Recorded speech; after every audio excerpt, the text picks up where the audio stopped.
All right, we're live here again at Meeting of the Minds, West Coast. Hey, Bob, how you doing? Hi, Brian. We have relocated. We had a little bit of rain. It does not rain in Southern California, but nonetheless, we've come in to escape the rain. Yeah, we have up here. And somebody who knows about doing a little bit of travel, we have Gretchen Dobson here with us. Hi, Brian. Hi, Gretchen. This is my old friend, and I have to, my introduction has to sort of go back to the beginning of where I met Dr. Gretchen Dobson. She and I shared the stage at the very first case presentation ever in India.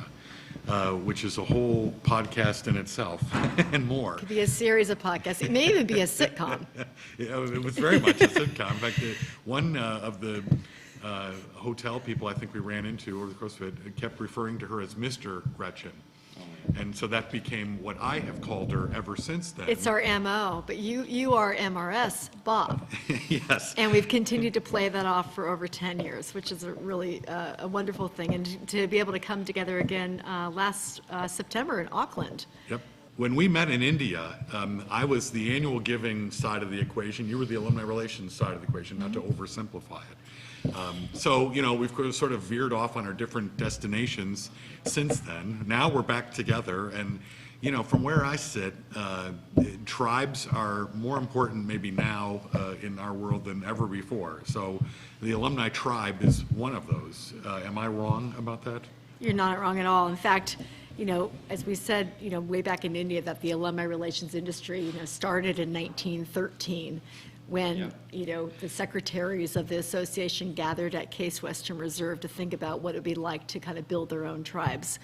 So, you know, fast forward to today, fast forward to just, you know, the last 10 years or so, where there are more and more methods of staying in touch with others. Yet those methods, whether they be online or virtual, are kind of bringing people into their own shells and into their own worlds and into their own thoughts, where we're not engaging as much face-to-face because we know that resources are limited. And so we have to kind of think about creative ways to do that. The next generation, the Generation Ys that have been out there now into the work world, and this Generation Z, find their information online. They trust strangers to help them make major decisions, like where they'd like to go to school. And I'd like to say that word of mouth is the most important thing that alumni, you know, can do to pay back. At least, you know, I think groom the next generation, as they know their degrees will only get better as the quality of the students and the experience increases. So for institutions that are looking at how to sustain their livelihoods, they're going to do a number of things. They're going to reach out to more international students if they're looking to diversify or looking to kind of diversify their accounts and their finances. They're going to want to know where people are and tracking them. That's kind of a moving target, but it's more important than ever, I think, to think about kind of an outcomes-based education and helping students find jobs. And the Pew report, and the last Pew report that studied this, a vast majority of alumni said that they did not get their job from alumni. So there's something to say about that. In any case, this idea that the world has become fractured, whether it's religious differences, socioeconomic differences, whether it's just people trying to find kind of meaning and going kind of into their shell and, you know, like becoming like, that's created much discord. And I think one ways that, you know, the educational institutions of the world can say that they are where their value is that they're, you know, creating character, they're creating ethical leaders, they're creating, you know, all the things that are in their mission statement. But can the institutions, they can talk the talk, but can they walk the walk and actually engage students and alumni and families and faculty, and, you know, can they engage their communities? And what is it that they're asking of their constituents, but what is it that the constituents actually, you know, believe is, you know, what is expected back. So it's a two-way street, and there's just so much room to grow in this area, and that's why I've been spending the last 17 years, I think, continuing to raise the global alumni flag. And there's a lot of flags out there now. There are a lot of different countries working, and exciting. You should feel good about that. I think when I met you, you were working at Tufts, And it's not an exaggeration to say you were one of the first global alumni relations professionals in our business. There was a handful of us, and I can name the state, I can name Michigan State, I can name Virginia, I can name a few of us, but it really did kind of, yeah. You wrote, I think, the first case book ever on global alumni relations. I think it still is the first, it is And still the only. only book. I didn't want to. No, I mean, this is I've a reached pretty- out to them about doing a 10th anniversary copy, so we'll. Doesn't mean you killed the category, it just means you were the first one. Well, and this is a pretty darn underserved area in our profession, right? I mean, we have many alumni who go out and live out in the world, right? And sometimes that goes well, sometimes it doesn't go well. When people export their alumni out into the world, whether they're Americans who go out and live globally, or they're international alumni who go back home or live in other countries other than where they were born. How does it go well? What are the institutions that do this well doing right? I think one of the ways I was thinking about this and helping people, I think, understand that it needs to be a little more nuanced than just international alumni and domestic alumni. So the last book I worked on was I edited a book for the European Association of International Education. It was called Staying Global. First book was Being Global. This was called Staying Global, How International Alumni Relations Advances the Agenda. And it's nice when you're editor because you have the first word and you have the last word. And in those last words, I said, now we need to think, we need to have a much more kind of nimble sense about relating to others. And there's going to be domestic alumni, and there will be purely international alumni, but there's going to be a growing number of constituents who are transnational alumni. These are alumni that live or work in 2 or more countries on a regular basis. And then there's the transnational domestic alumni, and those are going to be the diaspora of alums who have come to study undergraduate or graduate. They've become permanent residents. They may be working on that. And they could be living in the greater Stockton area, but they've gone to UOP, and UOP considers them domestic because their postal code is somewhere in Stockton. But on the other hand, they're linked up to their home country, whether it be Malaysia or India or Korea, and they're talking on a regular basis with their business interests, with their family interests. And if Stockton were to take the next road show and plan a trip to Korea, would they even know that their advisors are at their doorstep, right there? So these are lots of ways to think about that. So I think some are now starting to think that that's actually an approach they should embrace. But do we have the tools back and the resources back in the office? Is our CRM even set up to capture country of origin and domestic information? So that's kind of the work that I've been doing in academic assembly is setting up those kind of outsourced solutions. So whether there's a capacity issue of less staff or less know-how, there are resources that academic assembly does provide, so that over the course of a 3-year project, we could actually take something from nothing to at least something of a local network that'll be right there to do all the things that I think institutions want, such as recruit students, refer students, build brand, manage reputation, link others to jobs, fundraise. There's several different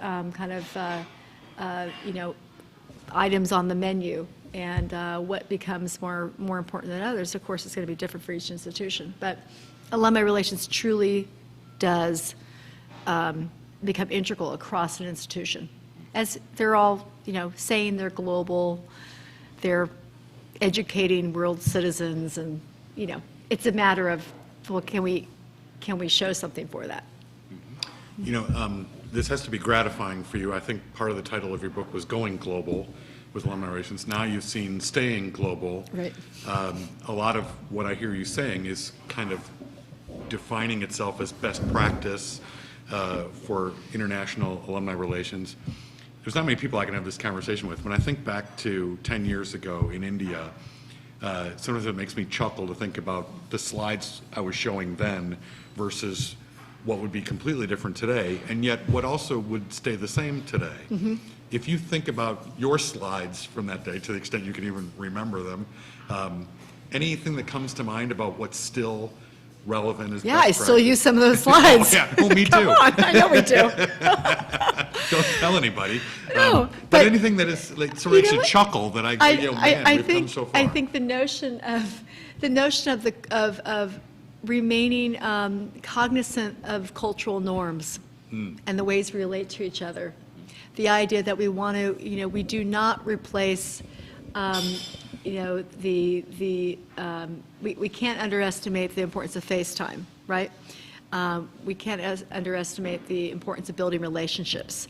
And that it's one thing to engage and to have a bit of a roadshow with an institution that may be on kind of a qualifying visit to meet with donors and meet with family members and alumni and to kind of just take a pulse. But if all they're doing is meeting with people one-on-one in appointments or thinking that they're going to go to Asia and they're going to leave their schedule loosey-goosey, that's not going to work because appointments will be scheduled well in advance and people will be prompt on time. And if they think they're going to go to India and want to have everything lined up from A to Z, that's also not going to work, as we know.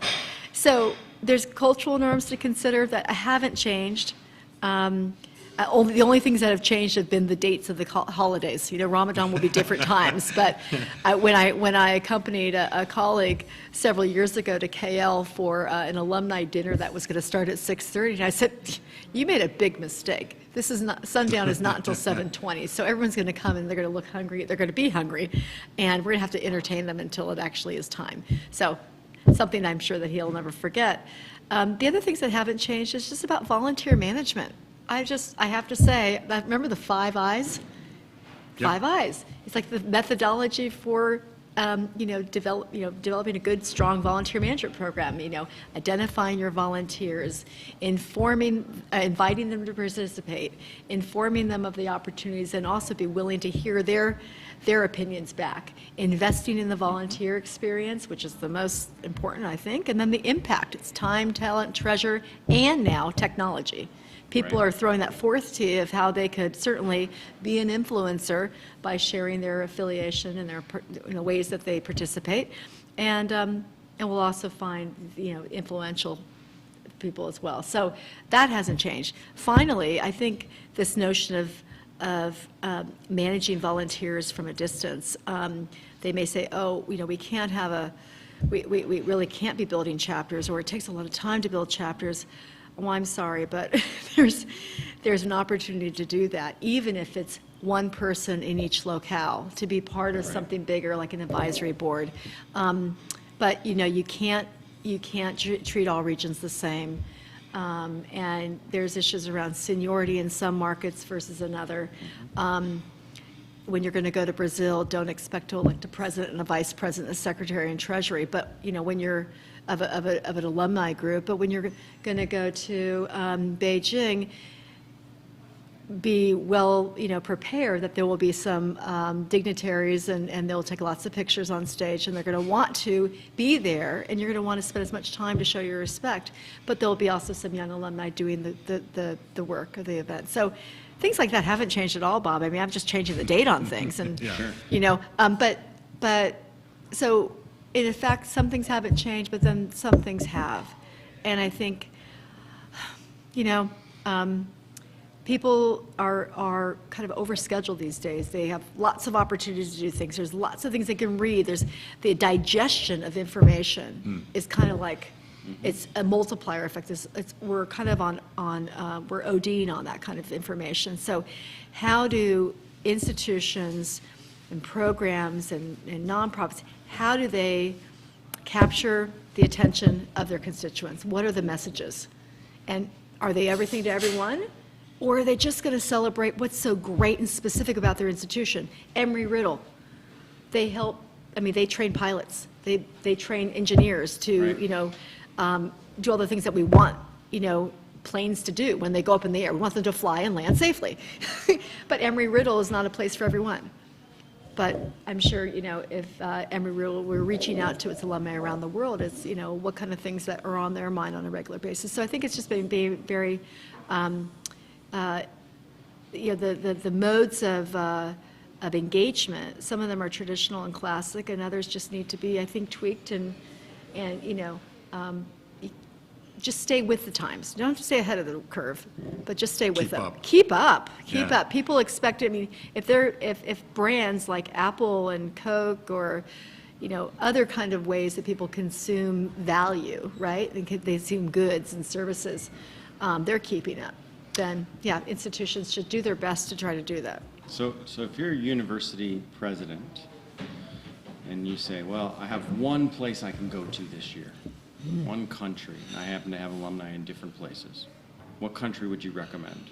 Is there a hot place right now, or is this more a set of criteria you would use to make that decision? Well, you're asking the right person.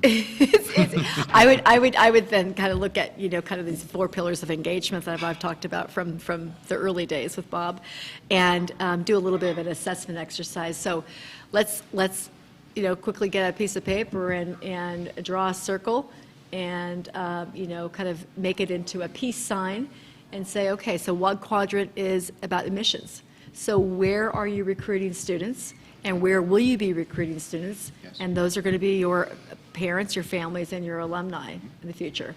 Where are your strengths internationally in your academic programs? Do you have your own study abroad programs in certain countries? Are there professors that you're lauding because of their programs, and are they taking them internationally? Where are some of the deep relationships that low-hanging relationships that already lie within the academic programs? And then what about the alumni and their demographics and where they are? If you're saying China is where you're going to have, you're having a growing number of alumni, or more alumni from any other country. Maybe Canada is number 1, and then China's 2, because we seem to forget sometimes about our neighbors north. Right. And then we have, a growing number of programs recruiting from China, and then all of a sudden, yes, we have maybe replaced our, institute and our relationship with a particular institute that was having some ties with China. We replaced it more with kind of an East Asian Studies department. I was thinking of Confucius Institute, excuse me. That's been somewhat controversial on different campuses, but that's going to grow because we're seeing the engagement academically with donors, alumni, and maybe they want to have some influence, and maybe they can produce some scholarships for this program. Okay, so I would say then there seems to be some alignment, and there's consensus that China should be the place to remain, to continue to go. And it may be a place like Nigeria where there's so much demand for higher education, but there's so little supply of the quality higher education within Nigeria. So they're looking outwards, and if that's a place where it's been a growth model, that may be the next place to go. So the leadership shows up, and they're able to build some relationships and say, this is important to us. I mean, isn't it Start true there. that India and Nigeria are in the range of having only about a quarter of what they believe is necessary to educate their population in terms of capacity? I don't even think it's a quarter. India may be a quarter, but I don't believe Nigeria would be a quarter. Having So worked there for the tremendous last 3 years, I don't believe that there's a quarter to. I mean, there may be neighboring countries like Ghana, Okay. or other universities in Kenya, or even South Africa. They would stay. They could stay within the continent. So but- knowing that the American higher education traditional age demographic is going to be declining over the next 10 years, something we talk about at my company often, we're very cognizant of a lot increasing pressure on enrollment. That would definitely be something to be watching. Absolutely. I think so, and Nigerians have a deep affinity to the UK as well, but there will be plenty of opportunity, and we're seeing some of these trends happen at the secondary school level too. So independent schools, secondary schools, are becoming much more proactive in their international engagement. This is when families may come over with 14 or 15-year-olds and enroll them as 10th graders. They may stay locally because that may be kind of the requirement, that the mothers would stay while the father stays back in the home country and works, and the student is going to graduate from an American-based secondary school and then get it. That's their track. So Yeah, I mean, I would, you know, I always wanted to be a university president. Maybe I will be someday, but I would love to have the ear of a couple of vice chancellors or leaders to think about where they could put their dollars, because, in their pounds and euros and other things. But I think in any roadshow, which we talked about yesterday in our first session on international travel and kind of engaging constituents abroad, that was a topic of my second book, we looked at all the different kind of variables and how to make some decisions about where to think about going next, but not underestimating how much time it takes to plan, you know, just a kind of a robust schedule that seems to tick a lot of boxes and really does help several areas across an institution, you know, take a few steps forward, whether it be admissions or advancement, even, you know, the career services employability area. Yeah, so that's, I mean, any type of modeling, any type of programming actually to help alumni connect with other alumni around jobs and upskilling, and I think, yeah. I'm sitting here chuckling because you and I have still seen each other more outside the United States than in the United States. We have, yeah. We met in India. I've seen you in Hong Kong. I know we were in New Zealand. And today you call Australia home, and you're president of Global Alumni Relations with Academic Assembly. Say a few words about what caper that is you're up to these days.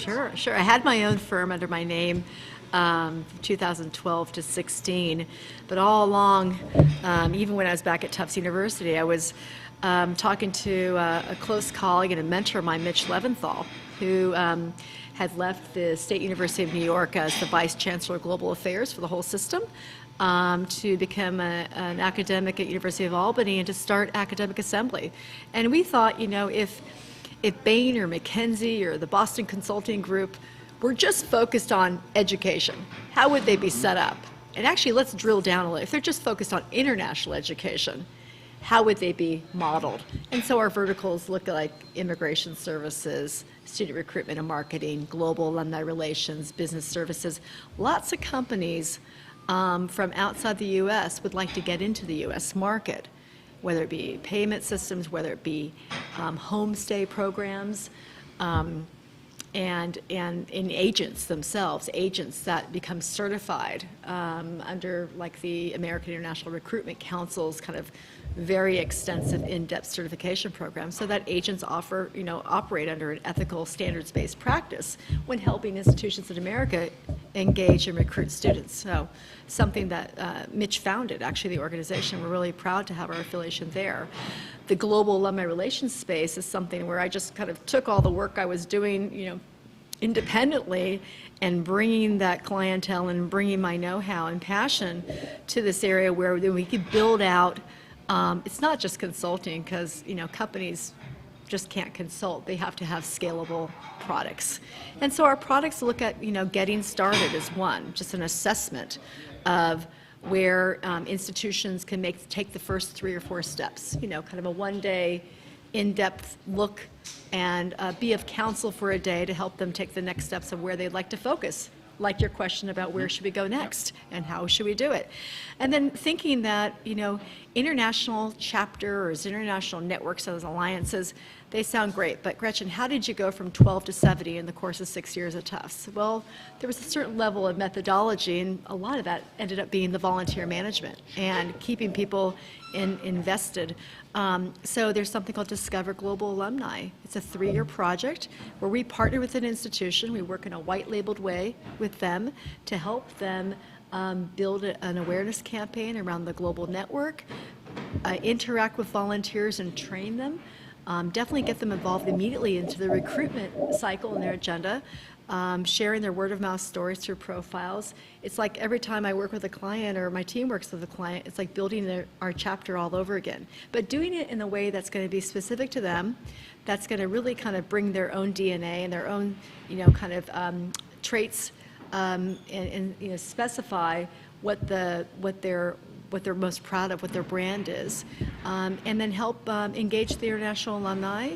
Again, some of them are transnational, right at their doorstep. And over the course of 3 years, my goal is to make it sticky. to make those relationships sticky between the alumni and the institution. So at the end of 3 years, the handoff takes place. They run their chapter. They can do this on a chapter basis or a global scale. And all along, they've used some proprietary software that I built the last 2 years.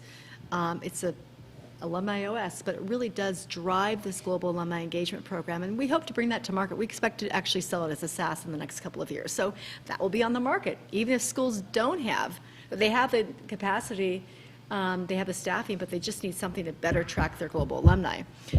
We're doing that. So, you know, I'd say building companies is it's a 24/7 job. It's one, though, that you wake up every day and it never has felt like work because we love what we do, Bob, right? It's just, you know, it's a pleasure to be able to come speak with you both around some of the things that we've been doing for years, like 10 to 12 to 15 years. Yeah. And then, you know, kind of I think, key points about what we're sharing this week together and then, you know, what we're thinking about in the future. But watch out for places like Indonesia, Vietnam, and then, you know, be thinking for institutions, go back and right now know where you're educating students in short-term programs, non-traditional type programs, online programs.